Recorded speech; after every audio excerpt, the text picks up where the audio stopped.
Hello student, आज हमारा topic है गुणनखंड फैक्टराइज। किस तरह से हम क्वाड्रेटिक इक्वेशन को फैक्टराइज करके सिंपल जो उसके रूट्स होते हैं उसमें कन्वर्ट कर सकते हैं। तो हमने सबसे पहले एक सिंपल सा क्वेश्चन लिया है। इसमें भी अलग अलग टाइप्स होती है, तो एक सिंपल टाइप लिए x square plus 4x plus 4। अब यहाँ पे हमें करना क्या है, सबसे पहले तो ये देखना है कि क्वाड्रेटिक इक्वेशन है, द्विघात समीकरण है। ठीक है, जो इसकी चर की घात होती है, अब यहाँ पर जो हमारे नंबर होंगे 1 2 3 एक्सेट्रा एक्सेट्रा, ये सब नंबर कांस्टेंट में आते हैं, अचर पद। और जो अल्फ़ाबेट ABCD के जो लेटर होंगे जैसे कि X Y Z, ये सब क्या होंगे, चर होंगे, वेरिएबल। इनकी वैल्यू चेंज होती रहती है, इसलिए हम इसको चर या वेरिएबल्स कहते हैं। तो अब यहाँ पर हमारा जो पॉइंट ऑफ व्यू होगा मेन, क्या हमें सबसे पहले ऑब्जर्व करना है जो लास्ट में कांस्टेंट नंबर है 4। ठीक है, इसको हमें ध्यान में रखना है। और ऐसे दो नंबर हमें खोजना है जिसका मल्टीप्लाई करें तो हमें 4 मिल जाए। ठीक है, तो हम ये 4 सिंपल सा है, 2 2 ज़ा 4। ठीक है, अब ये हमारा जो एम था ये तो हमें समझ में आ गया, ये हमें मिल गया। अब हमें जो मिडिल टर्म है जो कांस्टेंट और वेरिएबल से मिलकर बनी हुई है 4x, अब हमें उन दो नंबर का मल्टीप्लाई करने पर 4 तो मिला, लेकिन इसको हम तभी यूज़ कर सकते हैं जब उसको प्लस या माइनस करने पर ये मिडिल टर्म मिल जाए हमें। तो हम देखते हैं कि 2 और 2 को यदि हमने ऐड किया तो वी गेट 4, हमको 4 प्राप्त हो जाएगा। ठीक है, तो मतलब हमारे पास जो दो नंबर है वो है 2 और 2। तो जैसे 2 + 2 को किया 4, तो यदि हम 2x करते हैं, यहाँ भी 2x करते हैं, तो 2x + 2x मिलकर क्या हो जाएगा 4x। तो इसका मतलब ये है कि हम इस 4x की जगह पर 2x + 2x लिख सकते हैं। यहाँ पर दोनों का मतलब एक ही है, इसकी प्लेस पर हम इसको रख सकते हैं। तो हम अब आगे करते हैं, x² प्लस 4x की प्लेस पर हम रखेंगे 2x + 2x प्लस 4। अब हमें दो के पेयरिंग करना है फर्स्ट, क्योंकि पहले हमारे पास 3 पद थे, अब हमारे पास 4 पद हो गए, 1 2 3 एंड 4। अब हम यहाँ पे दो के पेयरिंग कर लेंगे, युग्म बना लेंगे। Is it clear? अब हमें पहले जो कॉम्बिनेशन है इसको ऑब्जर्व करना है। अब इसको थोड़ा सा और हम विस्तारित कर सकते हैं, जैसे कि x² है, तो x² का मतलब क्या होता है, x × x। ठीक है, अब यहाँ पर जैसे 2x है, तो 2x का मतलब होता है 2 × x। इनके पीछे कोई साइन नहीं है, मतलब इनके पीछे इंटू का रिलेशन है, 2 × x।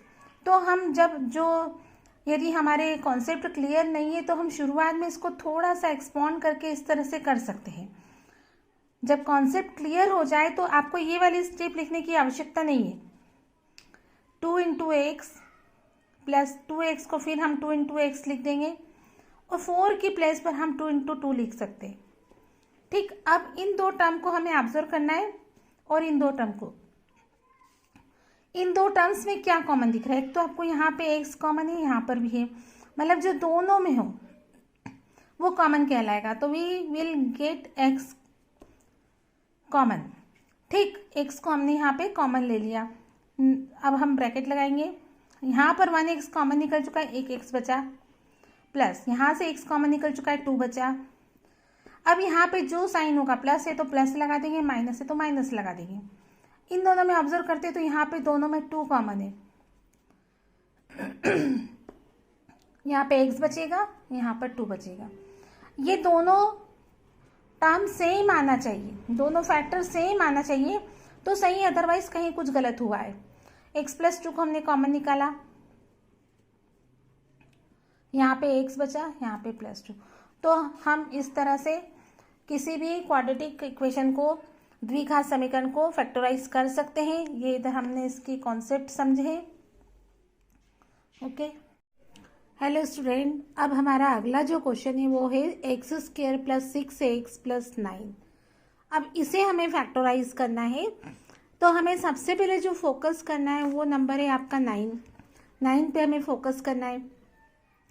तो 9 को प्राप्त करने के लिए हमें ऐसे 2 नंबर खोजना है जिनका मल्टीप्लाई 9 हो।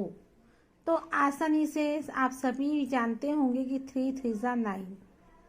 ठीक है, अब बीच में जो टर्म है वो 6x है। 9 तो हमें मिल गया, अब हमें 6x चाहिए। तो क्या जो 2 नंबर हमने लिए हैं 3 और 3, उन दोनों को प्लस या माइनस करने पर हमें 6 मिलता है।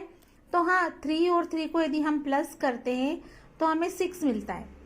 ठीक है, अब हमारे पास यहाँ पर 6x है, तो हम 3 + 3 को 3x + 3x लिख सकते हैं। तो 3x में यदि 3x को प्लस करते हैं तो हमें 6x मिलेगा। ठीक है, तो इस 6x की जगह पर हम 3x + 3x लिख सकते हैं। तो x² + 6x जो होगा उसकी जगह पर हम 3x + 3x लिख देंगे +9। ठीक, अब हमको इसके दो की पेयरिंग करना है, दो का पद तैयार करके उसमें से हमको कॉमन निकालना है। तो देखो, पहले 3 पद थे जब हमने शुरू किया था क्वेश्चन जो था हमारा। जब हमने इसको ब्रेक किया, फैक्टर किया, तो ये हमारे पास 4 पदों में प्राप्त हो गया। ठीक, अब हम इसको फैक्टर करने से पहले, कॉमन निकालने से पहले इसको हम और विस्तारित कर सकते हैं। तो जो स्टूडेंट जिनके कॉन्सेप्ट क्लियर नहीं है, जिनको थोड़ा सा इसमें प्रॉब्लम जाती है, उनके लिए ये वाली स्टेप थोड़ा आसानी से समझाने में मदद करेगी। तो x² की जगह पर हम x × x लिख सकते हैं, प्लस 3x को हम 3 × x लिख सकते हैं, क्योंकि अभी मैंने पहले बताया था कि इन दोनों के बीच में कोई साइन नहीं है, मतलब इनटू का रिलेशन है। इसी प्रकार इसको भी हम 3 × x लिख सकते हैं, प्लस 9 को हम 3 × 3 लिख सकते हैं। तो जब आपके कॉन्सेप्ट क्लियर हो जाएंगे तो आपको ये स्टेप की ज़रूरत ही नहीं पड़ेगी। आप डायरेक्ट ही मन में इसको समझ जाएंगे कि ये x² मतलब x × x है, 3x मतलब 3 × x है। तो हमें यहाँ से जो नंबर दोनों में है या जो वेरिएबल दोनों में है उसको कॉमन लेना है। तो अब फैक्टर जब हम करते हैं तो इस तरह से विस्तारित करने के बाद हम यहाँ देखते हैं 2 का पेयरिंग करने के बाद कि हमें यहाँ पर एक से ऐसा वेरिएबल नज़र आ रहा है जो दोनों में कॉमन है। ठीक है, तो we will take common x, यहाँ पर x बचेगा, यहाँ पर 3 बचेगा। ठीक, अब यहाँ प्लस है तो हम प्लस लगा देंगे, यदि माइनस है तो माइनस का साइन लगा देंगे। अब इन दोनों टर्म्स को ऑब्जर्व करेंगे, यहाँ पर 3 ऐसा है जो दोनों में कॉमन है, 3 कॉमन ले लिया, यहाँ पर x बचा प्लस यहाँ पर 3। अभी दोनों फैक्टर कॉमन है, इसको हम कॉमन ले लेंगे। यदि दोनों सेम नहीं आते तो कहीं कुछ क्वेश्चन में गलती, तो इसको हमें एक बार रीचेक कर लेना चाहिए। तो x + 3 यहाँ दोनों में हमने कॉमन लिया, यहाँ पर बचा x, यहाँ पे बचा +3। तो इस तरह से हमने देखा कि x² + 6x + 9 जो क्वाड्रेटिक इक्वेशन थी उसको जब हम फैक्टराइज करते तो हमें 2 फैक्टर प्राप्त होते, x + 3 एंड x + 3। और यदि आगे हमको ये लग रहा है कि दोनों सेम है तो हम इसको इस तरह से भी लिख सकते हैं, x + 3 का होल स्क्वायर। ठीक, ओके, थैंक यू।